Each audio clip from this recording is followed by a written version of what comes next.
Good morning, traders. I am Stephen Davis, Senior Market Strategist, RJO Futures. It's downtown Chicago here.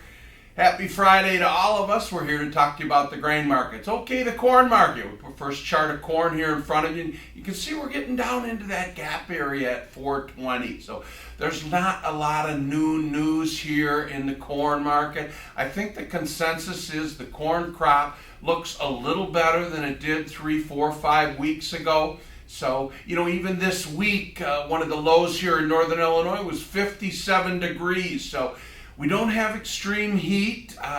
The cool temperatures at night, the corn market just loves this. So if this weather will continue, perhaps the yields on corn better than anyone's talking about. So the majority of the corn crop now is going to pollinate in August, and then the soybeans the end of August. So next month's weather is going to be critical. So, yesterday in Paris, France, it was the hottest day in the history of Paris yesterday. So I think looking ahead next week, if we get hot and dry, that is going to be a bullish sign for the row crops here, but we're not there just yet. Okay, also the demand here. We're all worried and concerned about supply, how big our corn crop is going to be, and demand is also critical here. And, export sales yesterday, very lackluster in corn. There are cancellations in soybeans. So once we get through with this crop and what the supply is, demand is still going to be key here, and we're lagging behind on that front. Okay, the soybean market. Next chart, you can see soybeans now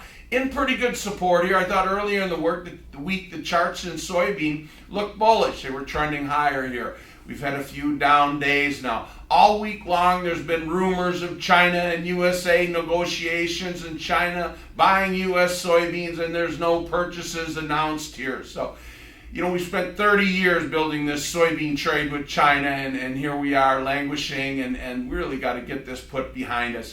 On the demand front, even here in North America, Mexico, for example, buys a lot of corn from us, a lot of pork, a lot of lumber. The list just goes on and on. So we can start with demand right here in North America and get Mexico and Canada on board with free trade here. So certainly soybean now, they're worried about the yields, what they're going to be. This August 12th report is going to be a blockbuster. We're going to get more data than ever before from the USDA on acreage. And again, I think we're going to be sideways here a little bit into this August 12th report. And then lastly, the wheat market here in pretty good support.